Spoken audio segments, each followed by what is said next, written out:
अपराधों को अंजाम देने के अपने तरीके से बड़े बड़े अपराधियों को चकित कर देने वाले और कई बार जेल से फरार हुए कुख्यात, शातिर और निर्मम चार्ल्स शोभराज को वर्षों बाद नेपाल की जेल से रिहा कर दिया गया है। एक दौर ऐसा था जब कई देशों की कानून एजेंसियां उसे पकड़ने के लिए एड़ी चोटी का जोर लगा रही थी। नमस्कार, मैं हूं रविक्षा और आप देख रहे हैं हमारी खास पेशकश क्राइम सीन। आज बात करेंगे बिकनी किलर नाम से चर्चित अपराधी चार्ल्स शोभराज के बारे में।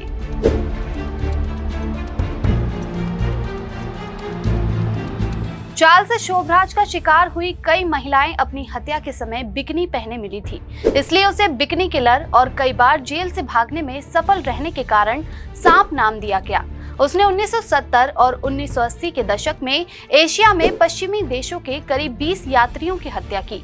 चार्ल्स शोभराज पर छपी एक किताब के अनुसार एक समय एशिया के सबसे बड़े अपराधी समझे जाने वाले शोभराज ने एक बार कहा था कि मैं अपनी मर्जी से जेल से भाग सकता हूँ, मैं अपनी मर्जी से लूट सकता हूँ, मैं जैसे चाहता हूँ वैसे जी सकता हूँ।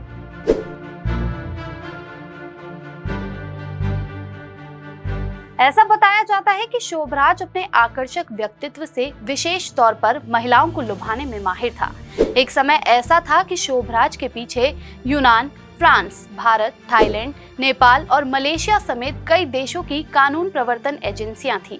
वह 1970 के दशक में कई पश्चिमी पर्यटकों की हत्या करने के कारण इंटरपोल की सर्वाधिक वांछित अपराधियों की सूची में रहा। इससे पहले वह हथियारों की तस्करी में शामिल रहा।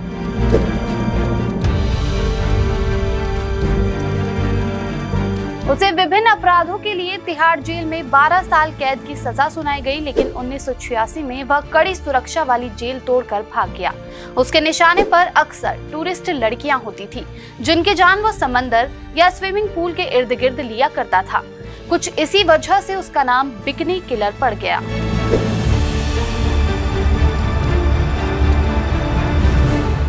अब बिकनी किलर चार्ल्स शोभराज बाहर आ गया है और उसे सीधे फ्रांस भेज दिया गया है, लेकिन अपने जीवन में जितने अपराध उसने किए हैं, इसलिए वो आज भी एक बहुत बड़ा खतरा साबित हो सकता है।